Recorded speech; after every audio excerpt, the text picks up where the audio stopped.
세상에 떠도는 기묘한 괴담들. 첫 번째 이야기, 서울과 울산을 오가면서 실제로 겪었던 실화괴담. 서울과 울산을 오가며 장거리 연애를 하던 시기였다. 매달 서울과 울산을 오가며 왕복 10시간이라는 시간을 투자하며 연애를 이어갔다. 비자 처리되자 상황은 평소와 달랐다. 평소 사람 없던 한적한 손바닥만 한 해변도 사람들로 가득했고 숙소들은 대부분 성수기 요금을 요구했다. 우리는 2박 3일 일정으로 숙소를 잡으려고 했지만 방이 다 찼다는 대답만 들으며 발걸음을 옮겨야 했다. 한 곳, 두 곳 같은 대답이 반복되자 초조함이 몰려왔다. 이러다 정말 노숙하는 건가? 그렇게 헤매던 끝에 네 번째로 찾은 숙소에서 방이 있다는 얘기를 들었다. 가격은 시세보다 훨씬 저렴했지만 의아해할 틈도 없이 룸키를 받아 들고 엘리베이터에 올랐다. 우리는 생각보다 저렴한 방에 놀라면서도 후다닥 방으로 들어갔다. 간단히 씻고 침대에 눕자마자 깊은 잠에 빠졌다. 그러던 중 여친이 뒤척이는 것을 느끼며 잠에서 깼다. 화장실에 가려나 보다 하고 다시 잠들려는데 여친이 말했다. 오빠, 욕실 문이 안 열려. 비몽사몽한 상태에서 문이 낡아서 그런가 보지. 하고 욕실 앞으로 갔다.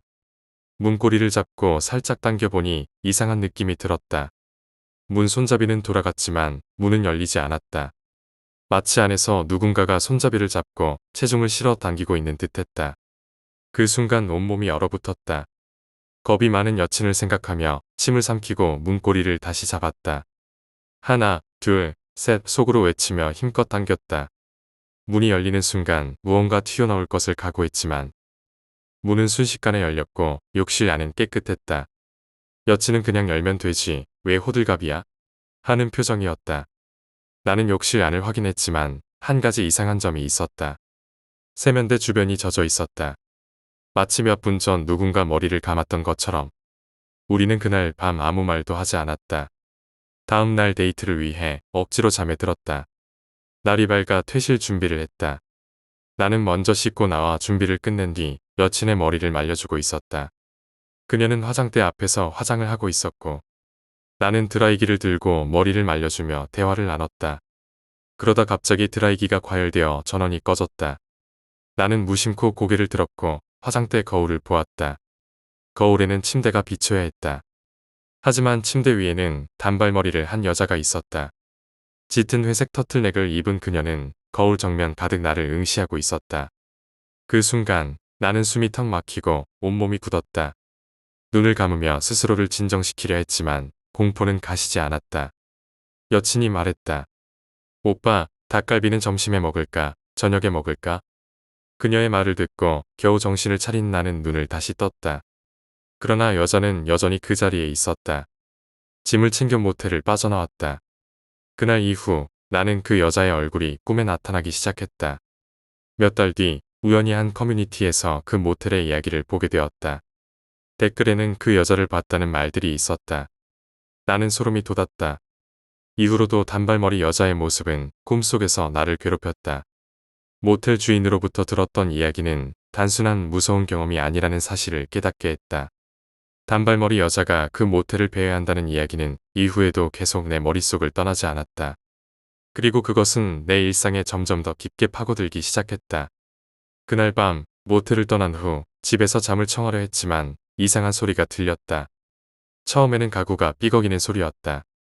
바람 때문인가 하고 넘기려 했지만 소리는 점점 더 가까워지는 느낌이었다. 문득 거실에 놓여있던 거울이 떠올랐다. 모텔에서 거울 속 단발머리 여자를 봤던 기억이 스쳐 지나갔고 나는 거실로 나가 거울을 바라봤다. 거울 속에는 아무것도 없었다. 하지만 발밑에서 갑자기 찬 공기가 느껴졌다. 머리를 숙이자 거울 아래쪽에 희미한 그림자가 어른거리는 게 보였다. 눈을 감고 고개를 들지 않으려 했지만 시선이 그곳에 고정되어 버렸다. 그 순간 그림자가 점점 또렷해지며 천천히 거울 중앙으로 올라오기 시작했다. 나는 방으로 뛰어들어가 문을 잠갔지만 문 밖에서 발소리가 들렸다. 발소리는 규칙적이지 않았다. 누군가 맨발로 끌며 걷는 것처럼 들렸고 문 앞에 멈추는 듯했다. 문틈 아래로 그림자가 드리워지는 것을 보고 나는 침대 아래로 몸을 숨겼다. 그림자는 한참 동안 문 앞에서 멈춰 있었고 방 안은 소름 끼칠 정도로 조용했다. 한참 후 아무 일도 없는 듯해서 고개를 들었을 때 창문 밖에서 그녀의 얼굴이 보였다. 단발머리 여자가 내 방을 들여다보고 있었다. 나는 그대로 움직일 수 없었다. 어떻게든 정신을 차리고 침대에서 뛰쳐나와 문을 열고 집 밖으로 나갔다. 그날 밤은 친구의 집에서 지냈다. 하지만 그 일이 끝난 것이 아니었다. 다음날 집으로 돌아와 보니 방 안에 거울이 산산조각 나 있었다. 거울 조각마다 단발머리 여자의 모습이 보이는 듯했고 나는 모든 거울을 치워버렸다. 그 후로도 이상한 일은 계속됐다. 한밤중에 자다가 깨어나면 내 방 한가운데에서 물웅덩이가 발견되곤 했다. 나는 아무것도 건드리지 않고 그대로 두었지만 물웅덩이는 날이 밝으면 말끔히 사라졌다. 혼자 있을 때마다 누군가 내 뒤에 서 있는 것 같은 느낌이 계속됐고 문득 고개를 돌리면 아무것도 없었다. 시간이 갈수록 나는 점점 더 피폐해져 갔다. 어느 날 나는 그 모텔에 다시 가보기로 결심했다. 무엇이든 확인하지 않으면 안 될 것 같은 기분이 들었기 때문이다. 모텔에 도착하자 간판이 바뀌어 있었다. 그러나 건물은 여전히 그 모양 그대로였다. 주차장에는 차가 몇 대 있었고 나는 무작정 그 건물로 들어섰다. 프런트 데스크는 비어 있었고 복도는 조용했다. 나는 엘리베이터를 타지 않고 계단을 이용해 올라갔다. 머릿속에서는 계속해서 내가 묵었던 방 번호가 떠올랐다. 복도 끝, 내가 묵었던 방 앞에 도착했을 때 문은 살짝 열려 있었다. 문을 밀고 들어가자 방 안은 텅 비어 있었다.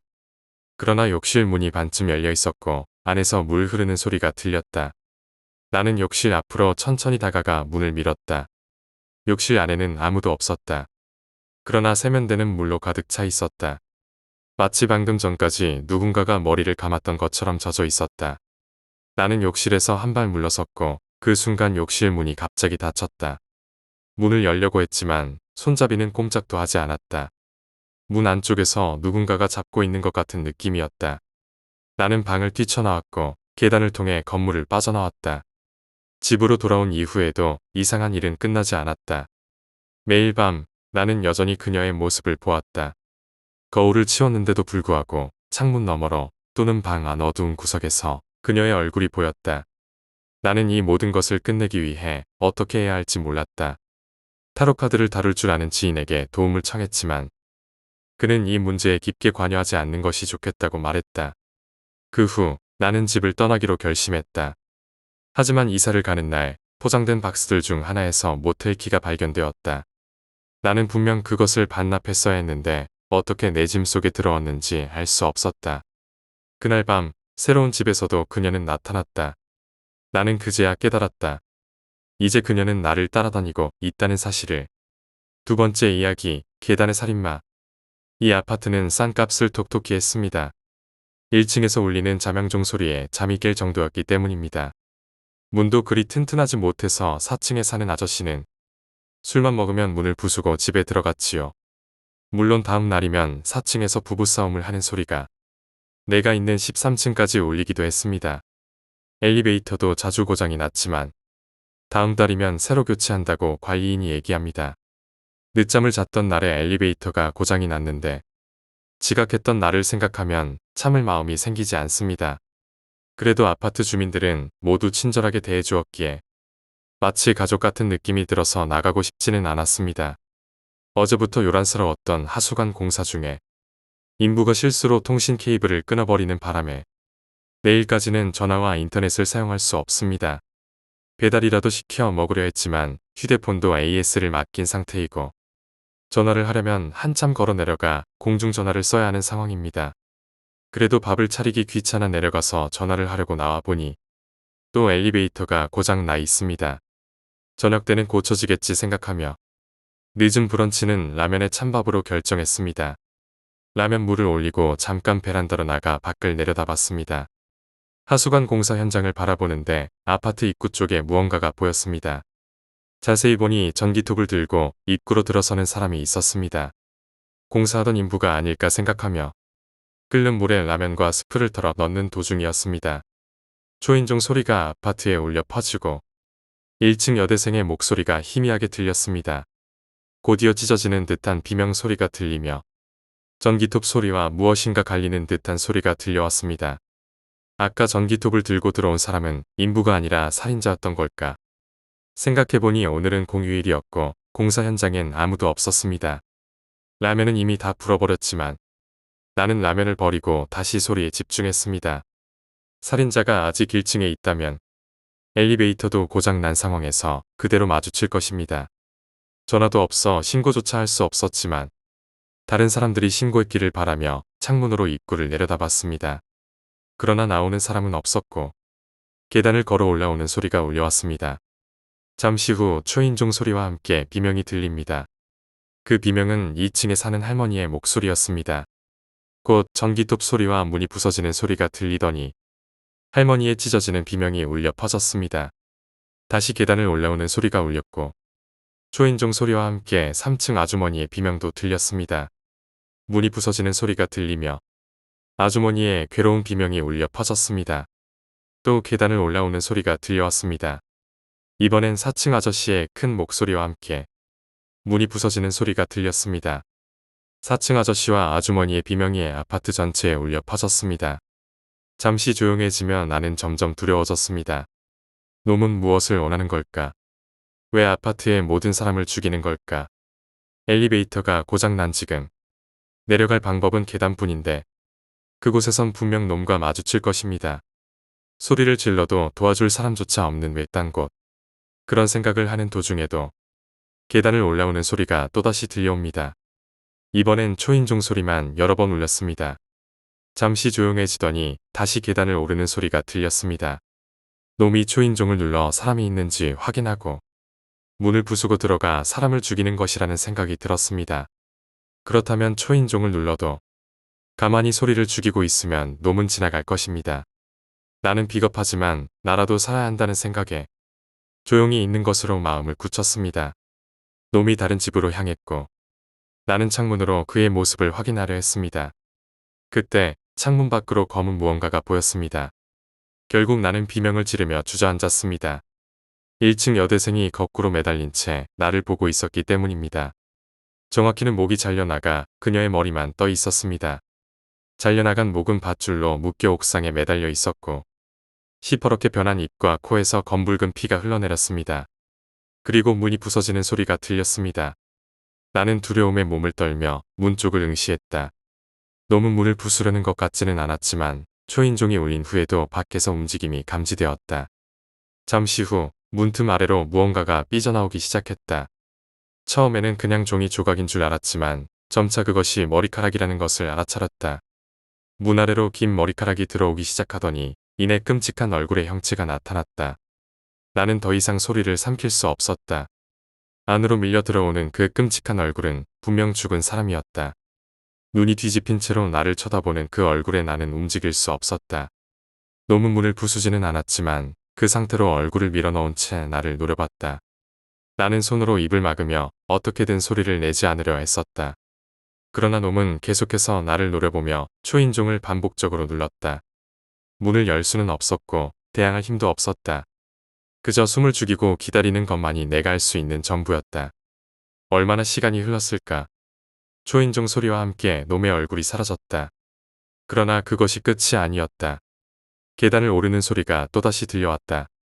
놈은 옥상으로 향하는 듯했지만 나의 방심은 금물이었다. 나는 몸을 낮춘 채 창문 쪽으로 조심스럽게 다가갔다. 그때였다. 창밖에 걸린 밧줄이 흔들리며 아래로 떨어지는 검은 물체가 보였다. 밧줄에 묶인 것은 더 이상 사람의 형체를 유지하고 있지 않았다. 몸의 절반이 잘려나가더니 잔해가 아래로 추락했다. 나는 본능적으로 창문을 닫았다. 그럼에도 불구하고 창문 밖에서 들려오는 소리와 함께 놈의 그림자가 창문 틈에 비치기 시작했다. 나는 더 이상 숨을 참을 수 없었다. 결국 몸을 숨길 곳을 찾아 침대로 달려들었다. 침대 밑에 몸을 웅크린 채 놈이 지나가기를 바랐다. 그러나 그 순간 방 안에 울려 퍼지는 발소리가 들렸다. 놈은 내 방에 들어온 것이 분명했다. 나는 눈을 감은 채 숨을 죽이며 몸을 최대한 웅크렸다. 발소리는 점점 가까워졌고 이내 침대 바로 옆에서 멈췄다. 놈은 침대 주위를 천천히 맴도는 것 같았다. 나는 무기를 찾아야겠다는 생각이 들었지만 움직일 수 없었다. 그때 놈이 침대 아래를 내려다보는 듯한 기척이 느껴졌다. 나는 몸을 최대한 조용히 숨기며 침대 밑에 있는 그림자를 보지 않으려 했다. 그러나 놈은 그 자리에서 움직이지 않았다. 침묵 속에서 나는 모든 신경을 곤두세우며 놈의 움직임을 기다렸다. 시간이 얼마나 지났는지 모른다. 놈은 갑자기 방 안에서 걸음을 멈추고는 천천히 방을 나가는 것처럼 보였다. 하지만 그것이 끝이 아니었다. 나는 놈이 완전히 사라졌다고 확신할 수 없었다. 문틈으로 미약한 그림자가 여전히 비치고 있었기 때문이다. 나는 더 이상 참을 수 없었다. 결국 작은 몸짓으로 휴대폰을 꺼내려 했지만 놈이 다시 문틈에 나타나는 것이 보였다. 놈은 분명 내 방에 뭔가를 두고 갔다는 듯이 다시 방 안으로 들어왔다. 나는 더 이상 숨을 멈출 수 없었다. 놈의 그림자가 침대 아래를 완전히 덮었을 때 나는 비명을 지르고 말았다. 놈은 즉시 침대 밑을 향해 손을 뻗었다. 나는 본능적으로 침대 반대편으로 몸을 날렸다. 그 과정에서 벽에 부딪히며 온몸이 아파왔지만 도망칠 방법은 그것뿐이었다. 놈은 내 비명을 들으며 점점 나를 쫓아오기 시작했다. 방 안은 놈의 전기톱 소리와 함께 공포로 가득 찼다. 결국 나는 창문을 열어 옥상으로 뛰어올랐다. 옥상에 올라선 나는 그곳에서 끔찍한 광경을 목격했다. 수많은 사람들이 잘려나간 채로 매달려 있었던 것이다. 놈은 이내 나를 향해 올라오기 시작했다. 나는 옥상에서 도망칠 길을 찾았지만 그곳엔 아무것도 없었다. 발소리는 점점 가까워졌고 나는 끝까지 발버둥쳤다. 놈이 옥상 난간 가까이 올라왔을 때 나는 주변을 재빨리 살폈다. 그러나 무기가 될 만한 것은 어디에도 없었다. 놈은 전기톱을 켠 채 천천히 다가오며 소리를 낼 뿐이었다. 나는 무언가를 던져 시간을 벌어야겠다는 생각에 주변에 있던 작은 화분을 집어들고 놈을 향해 던졌다.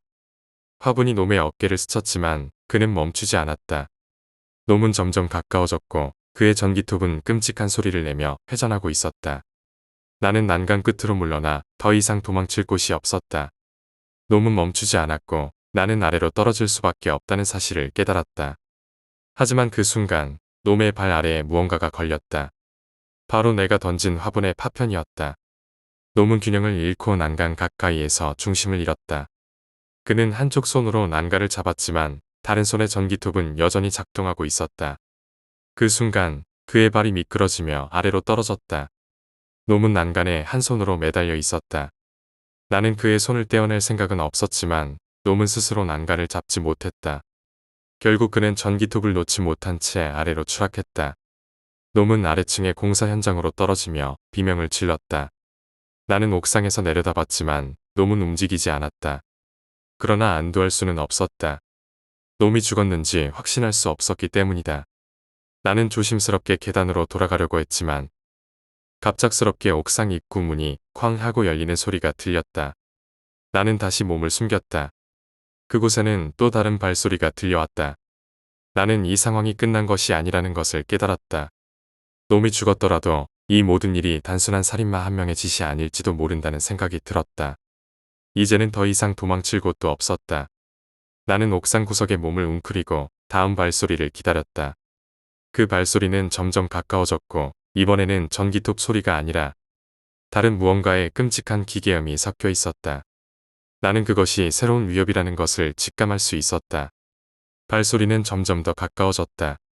이번에는 이전과 달리 규칙적인 소리가 아니라 불규칙하게 마치 여럿이 뒤섞인 듯 복잡하게 들렸다. 나는 옥상 구석으로 더 깊숙이 몸을 웅크렸다. 땀이 식은땀처럼 흘렀고 심장이 미친 듯이 뛰었다. 발소리가 멈추었고 그 자리에서 무언가를 끄는 소리가 들렸다. 다음 순간 갑작스러운 금속성 마찰음이 울렸다. 나는 고개를 들어보지 않으려 했지만 소리가 점점 가까워지며 구석까지 파고드는 느낌이었다. 문득 느껴지는 무거운 발소리가 내 위치에서 멈췄다. 그것은 확실히 사람의 움직임이 아니었다. 나는 떨리는 손으로 주머니를 뒤졌다. 그러나 아무런 방어 도구도 없었다. 금속성의 날카로운 소리와 함께 갑작스러운 진동이 바닥을 울렸다.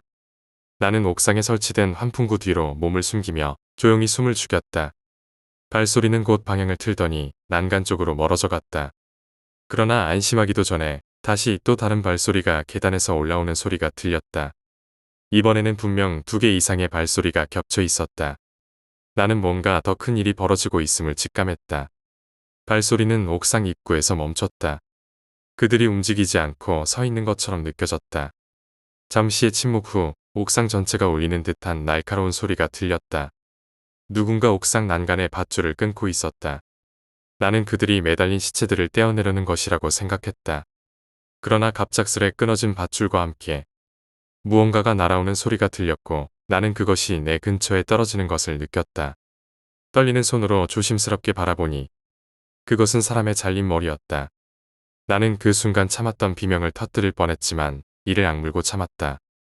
발소리는 이제 나를 찾으려는 듯 환풍구 쪽으로 점점 다가왔다. 나는 머리를 감싸며 어떻게든 움직임을 멈추고 그 자리에 웅크렸다. 그때 계단 아래에서 또 다른 소리가 들려왔다. 누군가 무언가를 끌며 올라오는 소리였다. 나는 두려움에 떨며 옥상으로 올라오는 그림자가 새로운 위협인지 아니면 구조대인지 구별할 수 없었다. 그러나 그것이 구조대일 리 없다는 것을 직감했다. 새로 올라온 그것은 이전의 발소리와는 전혀 다른 기괴한 소리를 내며 옥상으로 들어섰다. 나는 몸을 웅크린 채로 더 이상 아무것도 보지 않으려 했다. 그러나 그것은 점점 가까워졌고 내 위치를 향해 다가왔다. 놈이 내 위치로 점점 다가오는 발소리가 멈췄다. 나는 숨을 죽이고 바닥에 몸을 최대한 낮추며 그저 들키지 않기만을 바랐다. 그러나 갑자기 무언가가 옥상 전체를 울리는 소리를 냈다. 금속이 바닥을 긁는 듯한 날카로운 소리였다. 나는 그것이 단순히 우연히 난 소리가 아니라 나를 위협하려는 의도적인 행동임을 깨달았다. 발소리는 다시 환풍구 주변을 돌기 시작했다. 놈은 내 위치를 알고 있는 것 같았지만 곧바로 덤벼들지 않고 나를 둘러싸며 시간을 끌었다. 나는 점점 더 깊은 공포에 빠져들었다. 놈은 나를 단번에 끝내는 대신 내 두려움을 키우려는 것처럼 행동했다. 그 순간 환풍구 위로 무언가가 올라가는 소리가 들렸다. 나는 천천히 고개를 들어보니 그곳에 검고 불길한 형체가 나를 내려다보고 있었다. 그 형체는 인간의 모습 같았지만 얼굴이 일그러지고 비현실적이었다. 나는 본능적으로 뒷걸음질을 치며 환풍구에서 벗어났다. 그러나 바로 옆에서 또 다른 놈의 그림자가 나타났다. 이번에는 전기톱 소리와 함께 나를 향해 돌진해왔다. 나는 가까스로 몸을 피했지만 놈은 다시 내게로 다가왔다. 더 이상 피할 곳이 없다는 것을 깨달은 나는 옥상의 난간으로 몸을 날렸다. 난간을 붙잡은 채 아래를 내려다보니 바닥에는 이미 끔찍하게 훼손된 시체들이 흩어져 있었다. 도망칠 길은 없었다. 놈은 내 뒤에서 난간을 흔들며 나를 떨어뜨리려 했다. 결국 나는 난간을 놓치고 아래로 떨어질 수밖에 없었다. 떨어지면서 나는 머리를 강하게 부딪혔고 눈앞이 급격히 어두워졌다. 얼마나 시간이 흘렀는지 알 수 없었다. 나는 끔찍한 두통과 함께 깨어났다. 주변은 기묘하게 조용했고 피 냄새가 공기 중에 가득했다. 나는 천천히 몸을 일으켜 주변을 살폈다. 바닥은 피로 물들어 있었고 그 위에는 잘려나간 사람들의 신체 조각들이 흩어져 있었다. 멀리서 발소리가 다시 들려왔다. 나는 다시 두려움에 휩싸였지만 이번에는 몸을 숨길 곳조차 없었다. 발소리가 점점 가까워지며 이제는 놈이 내 앞에 모습을 드러내는 순간이었다. 놈은 나를 향해 천천히 다가왔고 나는 더 이상 도망칠 곳도 저항할 힘도 없었다. 놈은 마지막으로 전기톱을 높이 들고 끔찍한 웃음을 흘리며 나를 내려다보았다. 세 번째 이야기, 동아리 후배. 학창시절 내가 가입했던 동아리에 한 후배가 있었어. 그의 행동과 생각이 당시에도 이상하다고 느껴졌지만 지금 와서 돌이켜보니 정말 묘하게 무서웠어. 그와 술자리에서 옆에 앉았던 적이 있었는데 자연스럽게 자기소개를 겸해 이야기를 나누게 됐지. 그는 자신이 4년에 한 번씩 큰 사고를 당해 입원하게 된다고 말했어. 당시에는 그냥 흘려들었지만 그의 이야기는 점점 기이해졌어. 그가 말하길 4살과 8살 때는 꽤 큰 사고를 당했다고 했어. 자세히는 기억나지 않지만 그의 말을 듣고 흉터를 직접 본 적이 있는데 흉터가 정말로 크게 남아 있었지. 그 정도라면 큰 사고였던 게 분명해. 하지만 12살 때 있었다는 사고는 좀 미묘했어. 자전거를 타다가 벼랑에서 떨어졌다고 했던 것 같아. 그런 사고를 겪고도 무사했다는 게 믿기지 않았지. 16살 때의 사고는 더 애매했어. 17살이 되는 게 기뻤던 그는 달리는 폭주족 오토바이 뒤에 올라타려다 사고를 당했다고 했어. 이쯤 되면 그가 일부러 사고를 자초하는 게 아닌가 싶을 정도였지. 그가 이상한 믿음을 가진 사람이라는 생각이 들었어. 하지만 그 후에도 그의 행동은 더 기괴해졌지. 20살이 되자 그는 캠퍼스 근처 교통량이 많은 국도를 무단 횡단하기 시작했어.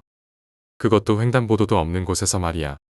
차들이 쌩쌩 다니는 도로 한복판을 아무렇지도 않게 뛰어다니는 그의 모습은 정말로 아찔했어. 차들이 급정거하고 운전자들이 욕설을 퍼부으며 경적을 울렸지만 그는 아무렇지도 않게 행동했지. 결국 나는 그에게 물어볼 수밖에 없었어. 도대체 왜 그러는 거야? 제정신이야? 그의 대답은 더 이상했어. 어차피 20살 때도 사고를 당할 거잖아요. 기왕이면 빨리 다치는 게 낫겠다 싶어서요. 이 말을 듣고 나는 할 말을 잃었어. 이런 사고방식을 가진 사람이 또 있을까? 그의 행동과 말을 이해하려 해도 도저히 납득이 되지 않았어. 특히 그가 눈앞에서 달리는 차를 향해 뛰어가는 모습을 보았을 때 나는 온몸이 얼어붙을 만큼 겁이 났어. 아마 그 장면을 본 누구라도 나처럼 공포를 느꼈을 거야. 그 후에도 그 후배의 행동은 점점 더 이상해졌어. 어느 날 그는 학교 근처의 폐공장에서 혼자 시간을 보내고 있다고 했어. 그곳은 오래전부터 사람들이 꺼리는 장소였고 밤이 되면 더욱 음산한 분위기를 풍겼지. 나는 왜 그런 데를 가냐? 라고 물었지만 그는 대답 대신 의미를 알 수 없는 미소를 지었어. 그 미소는 마치 무언가에 홀린 사람처럼 보였어. 며칠 후 다른 후배들이 그를 찾으러 그 폐공장에 갔다가 이상한 것을 목격했다고 했어. 공장 안에서 그는 바닥에 가득한 유리 조각 위에 맨손으로 무언가를 긁고 있었대. 그 소리가 기괴해서 다들 경악했다고 했지. 야, 너 뭐 하는 거야? 다른 후배들이 소리치며 다가가자 그는 갑자기 뒤돌아서면서 이렇게 말했다고 해. 여기 나랑 잘 어울리지 않아요? 그 말이 끝나자마자 그가 손으로 자신의 팔을 긁기 시작했대. 피가 흘러내리는데도 멈추지 않았다고 했어. 그 후배들은 홍비백산에서 도망쳤고 나중에야 겨우 그를 끌고 나왔지만 그는 계속 무언가를 중얼거리며 웃고 있었다고 했어. 다음 날 그와 함께 있던 친구가 이상한 꿈을 꾸었다고 말했어. 꿈에서 그 폐공장의 한쪽 구석에서 누군가 자신을 쳐다보고 있었다는 거야. 그 시선이 너무 선명해서 잠에 깨도 심장이 두근거렸다고 했어. 그 후 그 폐공장은 동아리 내에서도 금기 장소가 되었어. 하지만 이상하게도 그 후배는 여전히 그곳에 가곤 했지. 점점 그의 행동은 더 위험해지고 사람들은 그와 거리를 두기 시작했어. 어느 날 그는 학교 건물 옥상에서 발견되었어. 위험하게 난간 위에 서서 아래를 내려다보고 있었지. 학생들이 소리를 질렀지만 그는 아무 대답도 하지 않았어. 그저 아래를 바라보며 웃고 있었을 뿐이었지. 결국 사람들이 몰려오자 그는 아무 일 없다는 듯이 내려왔어. 하지만 그의 표정은 너무 차분해서 오히려 더 불안했어. 이 사건 이후로도 그는 위험한 행동을 계속했어. 길 한복판에 앉아 있거나 밤중에 혼자 캠퍼스를 돌아다니며 아무도 없는 강의실 문을 두드리기도 했지. 어느 날 밤 나는 도서관에서 늦게까지 공부를 하고 있었어. 그런데 복도 끝에서 발소리가 들려왔지. 처음엔 그냥 지나가는 사람이라고 생각했어. 하지만 그 발소리는 계속해서 같은 곳을 맴도는 것처럼 들렸어. 조심스럽게 고개를 돌려봤을 때 복도 끝에서 누군가가 서 있는 것을 보았어. 그 사람은 나를 바라보고 있었고 어둠 속에서도 그가 누구인지 바로 알 수 있었어. 바로 그 후배였지. 그가 천천히 나에게 다가오는데 그 발소리와 함께 이상한 소리가 들려왔어. 뭔가를 중얼거리는 것 같았지. 내가 무슨 느껴본 적 있나? 그 목소리는 너무 낮아서 무슨 말을 하는지 정확히 들리진 않았지만 그 단어들이 분명히 이상했어. 나는 더 이상 그 자리에 있을 수 없었어. 가방을 챙겨 황급히 도서관을 나왔지. 하지만 그 후배는 내가 나가는 문을 쫓아오진 않았어. 그저 그 자리에서 날 바라보며 웃고 있었지. 며칠 후 그의 소식이 또 들려왔어. 이번에는 한밤중에 캠퍼스 뒤편의 숲에서 이상한 행동을 하고 있다는 거였지. 몇몇 친구들이 그를 따라가 봤는데 그는 나무 아래에서 혼자 땅을 파고 있었대. 뭐 하는 거야? 누군가 물었지만 그는 아무 대답도 하지 않았어. 대신 땅에서 무언가를 꺼내더니 웃으면서 이렇게 말했다고 해. 찾았어요. 드디어 찾았어요. 그가 손에 들고 있던 것은 오래된 인형 같은 것이었어. 인형의 얼굴은 희미하게 달아 있었고 어딘가 오싹한 기운이 느껴졌지. 그 후로도 그는 점점 더 이상해졌고 어느 순간부터 동아리 내에서 그의 소식은 끊겼어.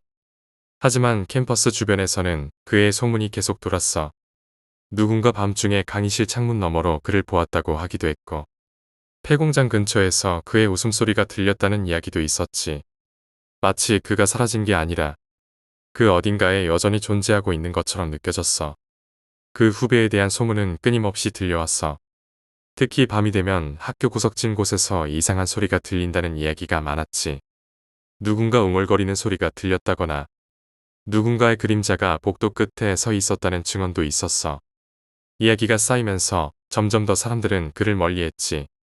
하지만 나는 그 소문들이 진짜인지 확인하고 싶었어.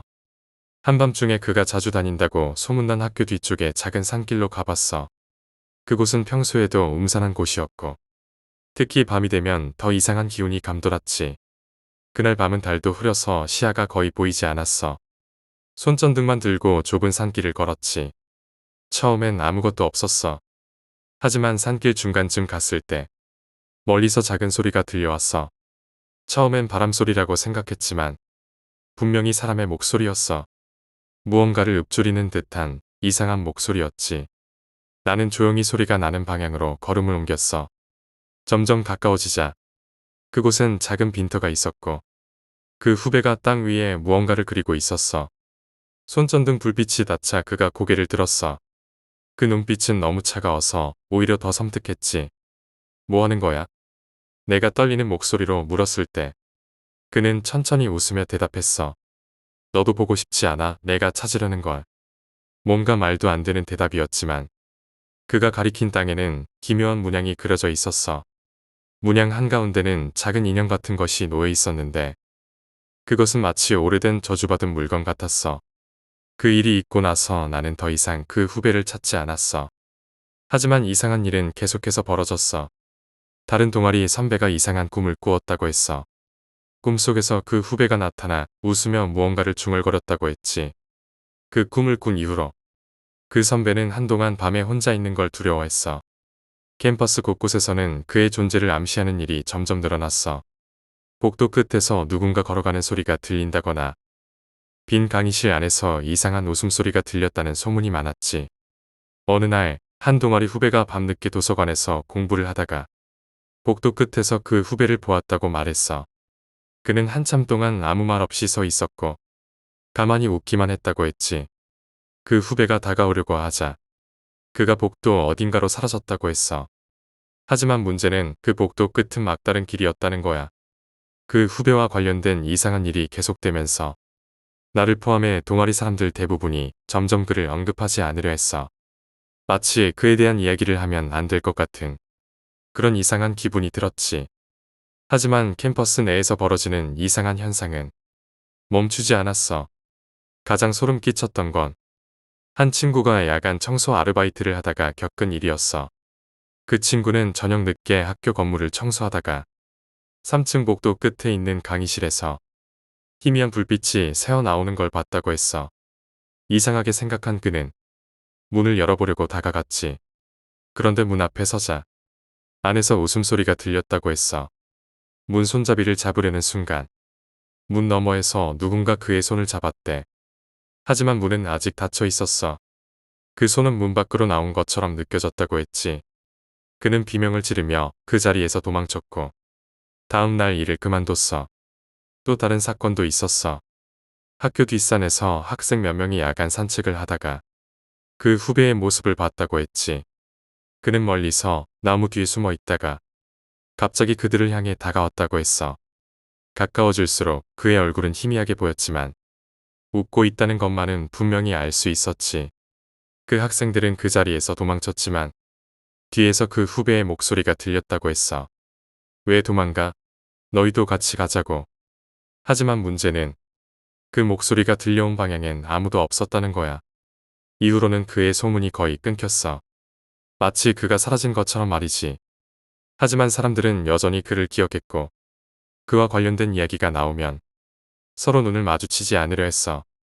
나는 지금도 그날 밤 그 후배가 복도에서 나를 바라보던 순간을 잊을 수가 없어.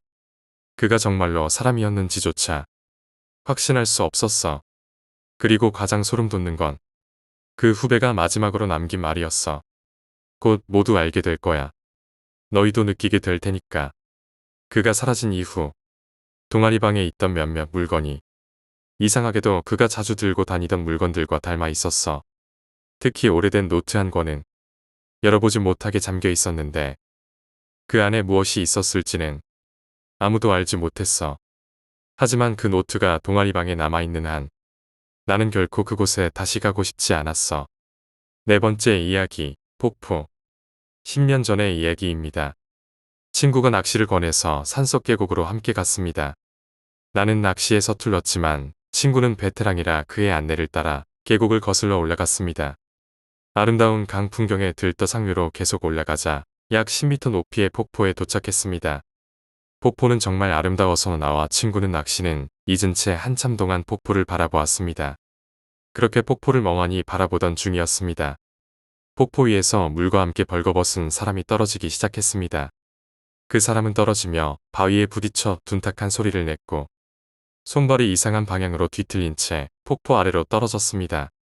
바위에 부딪히며 떨어지는 모습은 너무나 충격적이었고 폭포 아래에 떨어진 그 사람은 아무런 미동도 없었습니다. 이미 죽은 시체였던 걸까? 아니면 떨어지며 죽은 것일까? 나와 친구는 그 기괴한 광경에 멍하니 서 있을 뿐 아무런 행동도 할 수 없었습니다. 그때였습니다. 상태를 확인하려 다가가려던 순간 친구가 외쳤습니다. 또 온다.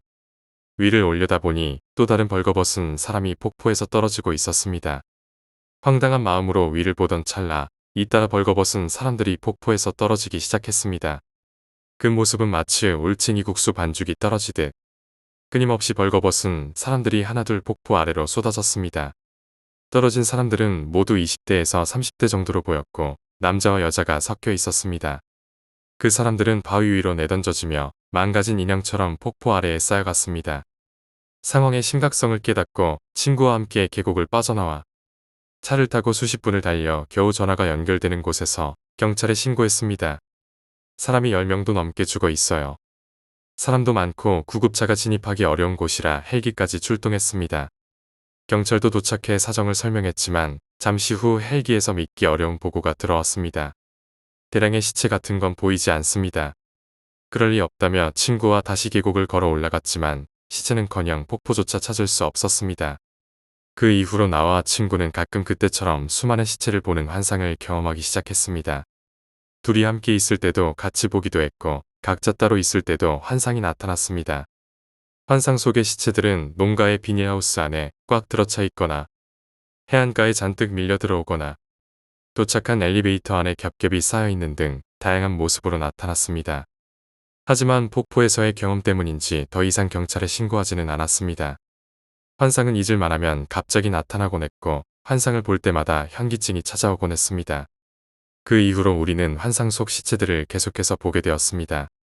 처음에는 그것이 단순한 착각이거나 스트레스 때문이라고 생각했습니다. 하지만 시간이 지날수록 상황은 점점 더 이상해졌습니다.